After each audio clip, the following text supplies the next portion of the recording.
Je suis Géraldine Tepp et cette présentation a pour objet la différence, la situation de handicap et en particulier l'autisme.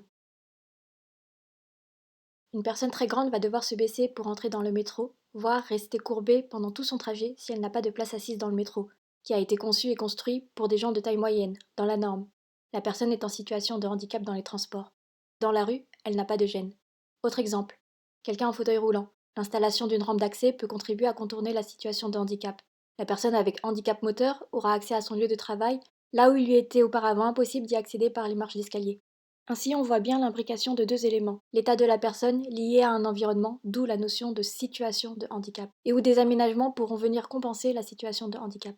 D'ailleurs, on se rend compte que les aménagements initialement prévus pour les personnes en situation de handicap bénéficient en fait même plus largement, par exemple, pour des parents qui doivent sortir avec la poussette de leur enfant, pour les personnes qui se déplacent en vélo, en trottinette ou en roller. 80% des handicaps ne se voient pas au premier abord. Parmi les handicaps invisibles, il y a le syndrome d'Asperger. Je suis concernée par le syndrome d'Asperger. Une idée reçue est d'assimiler l'autisme au retard mental, alors qu'en fait, 2 autistes sur 3 n'ont pas de retard mental. D'où ça vient?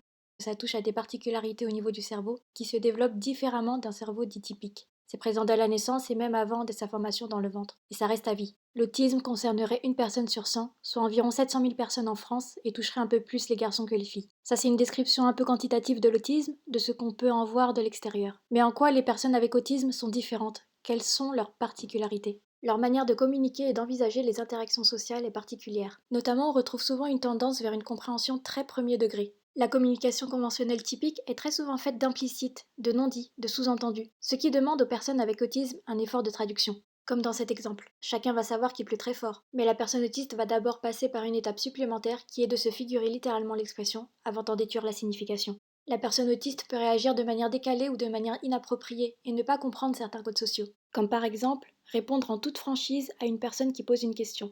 Il y a dans l'autisme une tendance naturelle au langage direct, pouvant paraître abrupte et sans filtre. Il peut y avoir à l'opposé une absence de réaction, soit parce qu'elle a du mal à identifier ses propres émotions, soit parce qu'elle ne sait pas comment réagir selon les codes sociaux en vigueur. À titre personnel, quand on me demande ça va, j'ai souvent du mal à savoir si c'est un ça va qui veut juste dire bonjour ou s'il s'agit d'une vraie question. Je ne sais pas s'il faut répondre la vérité ou non, et je ne sais pas quel niveau de détail il convient de donner. On pense souvent que les autistes n'ont pas d'empathie ou n'éprouvent pas d'émotions, alors qu'en fait les personnes autistes ressentent les émotions, voire elles les ressentent de façon décuplée. Par exemple, je peux donner l'impression d'être indifférente alors que je ressens les émotions, mais je peux avoir du mal à les identifier et à les exprimer, ou alors en décalé. Les jeux de faire semblant, les jeux sociaux, les jeux d'influence sont des aspects qui sont difficiles à appréhender pour les personnes autistes. Dans l'interview qui va suivre, un professeur en psychologie cognitive nous explique un peu mieux les différences de fonctionnement entre un cerveau autiste et un cerveau non autiste, et en quoi les interactions sociales peuvent être difficiles. Il est vrai que la dimension sociale est très très déterminante de ce que l'on fait, de ce que l'on pense, de ce que l'on apprend ou de ce que l'on n'apprend pas. Et c'est donc dans ce cadre-là où depuis plus de 10 ans maintenant, j'ai une activité de recherche spécifique sur l'autisme. L'autisme, c'est le handicap de la compétence sociale, donc c'est très clair. Et c'est pas une compétence sociale en particulier, c'est à peu près l'ensemble des compétences sociales dont on a besoin au quotidien. Là, on est en train d'échanger, vous me regardez, je vous regarde, et je vais ajuster ce que je dis en fonction de la tête que vous allez faire. C'est dire que cette information me renseigne sur le fait que vous comprenez pas, ou que vous êtes d'accord avec ce que je dis, ou pas d'accord. Donc voilà une compétence sociale, par exemple, qui est assez fondamentale, puisque je l'utilise constamment dans les interactions de tous les jours. Ça ne veut pas dire qu'elles ne peuvent pas traiter cette information. Ça veut simplement dire que naturellement, dans les échanges que ces personnes ont eus avec leur environnement, les différents feedbacks, elles n'ont pas construit cette compétence. Donc, ce qui n'a pas été construit de manière naturelle, de manière implicite, peut néanmoins se construire de manière explicite. En y mettant un bémol néanmoins, c'est que la personne autiste va devenir capable de lire les expressions faciales, émotionnelles par exemple, mais cette activité, elle n'est pas automatique. Nous, on ne se dit pas « Ah, elle sourit », voilà, je vois que vous souriez. Hein. Mais pour moi, c'est d'entrer un visage de quelqu'un qui est satisfait de ce qui se produit. Alors que la personne autiste, elle va devoir dire « Ah, elle a la bouche qui fait comme ça, les yeux comme ça, ben, elle est contente ». Mais pour moi, si je prenais sur une échelle de 10, voir que vous êtes contente en termes de coût, hein, d'effort à faire, ça me coûte 1 sur 10. Donc, je peux consacrer 9 à comprendre ce que vous êtes en train de me dire. Pour la personne autiste, sur 10, ça va lui prendre, dans un premier temps, peut-être 7 sur 10 à traiter cette information sociale. Et il lui reste 7, on est d'accord, il lui reste plus que 3 pour comprendre ce qui est en train de se passer. Et il ne comprend rien à la situation. Donc voilà le lien aussi entre le social et le cognitif. On a une quantité de ressources de traitement, on appelle ça aussi les ressources attentionnelles. J'ai une quantité qui est limitée. Tout ce qui est automatique consomme très très peu de ressources. Nous avons automatisé des tas et des tas d'analyses de notre environnement, ce qui nous laisse des ressources pour comprendre le cours, pour comprendre ce qui se dit dans l'interaction. Je peux apprendre à une personne autiste à avoir de la compétence sociale et donc à réduire la probabilité d'exclusion, se sentir plus à l'aise parce que je vais comprendre ce qui se passe, être moins inquiet de ce qui peut se passer. Je comprends mieux le monde. Et on va rendre plus probable le fait qu'il fasse des apprentissages en termes de langage, en termes de mémoire, en termes d'organisation, de résolution de problèmes, etc. Mais là où va vivre une personne avec autisme, si on a la possibilité d'informer minimalement toutes les personnes qui vont autour, ben voilà, c'est le double rapprochement. La personne a fait des progrès sur le plan de la compréhension sociale et son environnement peut faire des progrès en termes d'adaptation. Ça veut dire que dans ce cas-là, ben, les autistes vont avoir un niveau de participation sociale qui vont leur convenir et nous, on leur a fait une place qui leur convient aussi. Une autre particularité de l'autisme, c'est la difficulté à gérer l'imprévu. Pour y faire face, il est courant que les personnes autistes mettent en place des routines qui leur sont propres. Chez l'enfant, ça peut se caractériser par l'alignement d'objets. Classés par ordre alphabétique, rangés, triés, souvent les personnes autistes adorent ça. Cela les apaise et ça les calme, avec un fort engagement dans les activités qui demandent de la précision. Les médecins appellent cela les comportements répétitifs et intérêts restreints. Enfin, un aspect important dans l'autisme, c'est l'aspect sensoriel. Certains spécialistes parlent de la théorie du monde intense au sujet de l'autisme. Je perçois le monde comme étant un chaos quasi permanent.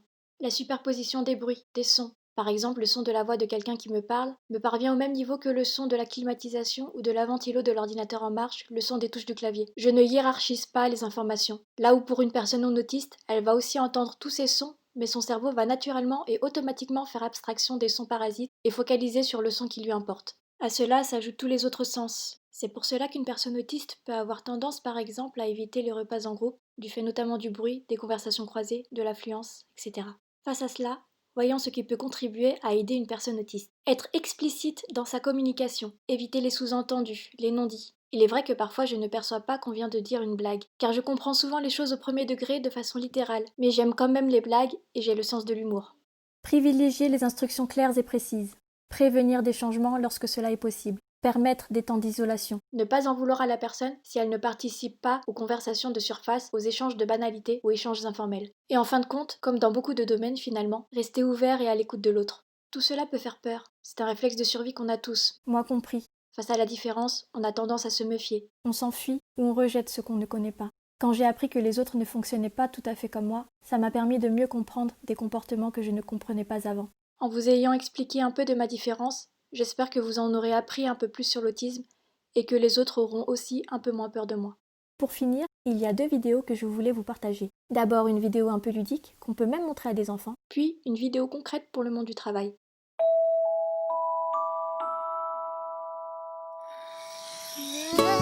Nous sommes tous différents, et c'est merveilleux. Certaines différences sont faciles à voir. La taille, la coupe des cheveux, la couleur des yeux et bien encore. D'autres différences ne se voient pas.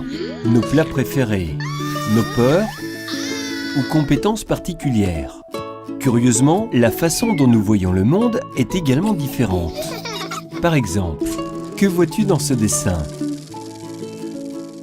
La plupart des gens voient un canard, mais certains d'entre vous ont peut-être vu un lapin. Quel que soit celui que vous ayez vu, vous êtes correct. Ceci est juste un dessin complexe pour vous montrer que tous les cerveaux fonctionnent différemment.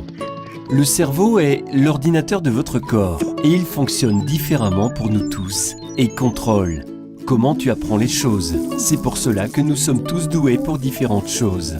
Comment tu te sens? C'est pour cela que l'on ressent tous des émotions différentes. Et comment tu communiques? Parfois, le cerveau est connecté d'une façon qui affecte les sens et la manière dont nous percevons et comprenons les situations et les interactions.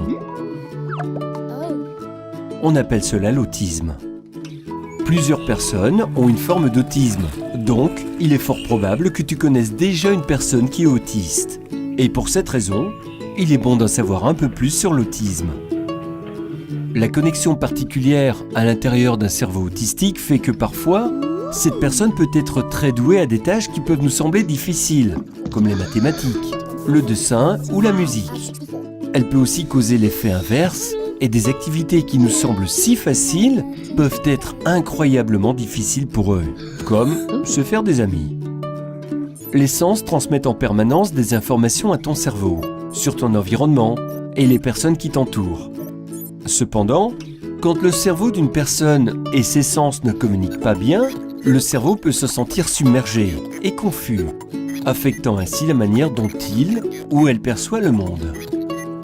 Imaginez-vous marchant dans la rue.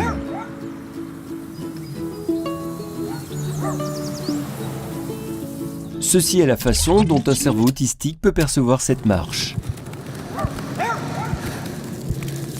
Terrifiant, n'est-ce pas ? Malheureusement, dans beaucoup de situations, la personne ne peut pas exprimer tout haut ce qu'elle ressent. Alors, quand bien même c'est le chaos dans leur tête, elles ont l'air OK et ne parviennent pas à demander de l'aide. Nous développons tous des comportements qui nous aident à nous calmer dans les situations inconfortables. Nous détournons le regard, croisons nos bras, se rongent les ongles, s'agitent, se mordit les lèvres et bien encore. Pareillement, les personnes autistes développent des comportements qui les aident à faire face durant ces moments intenses. Ces comportements peuvent sembler inhabituels, mais ce sont juste leurs techniques pour se calmer. Quand cela arrive, cela signifie qu'ils sont en difficulté.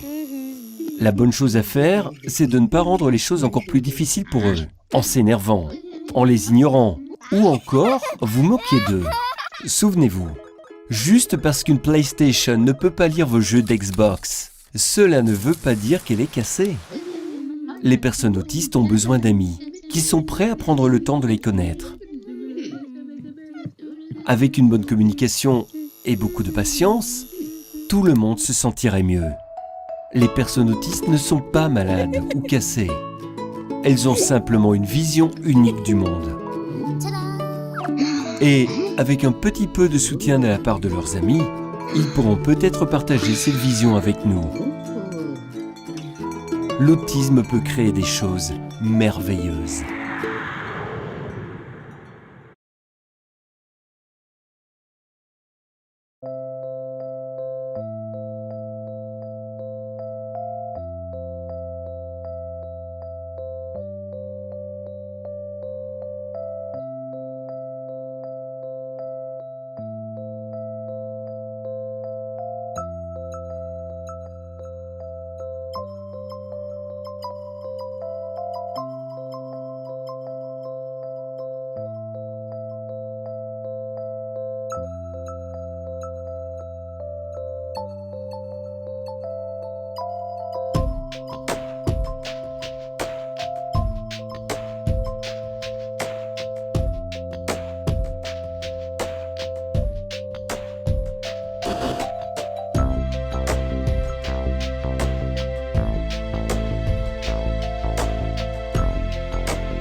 J'ai essayé de condenser un maximum de connaissances. Ça fait à la fois pas mal d'informations et à la fois j'ai occulté un nombre considérable d'éléments également. J'ai donc ajouté en annexe quelques liens pour les plus curieux d'entre vous. Et si vous avez des questions, n'hésitez surtout pas à me les poser. Je serai heureuse de pouvoir vous répondre dans la mesure de mes capacités.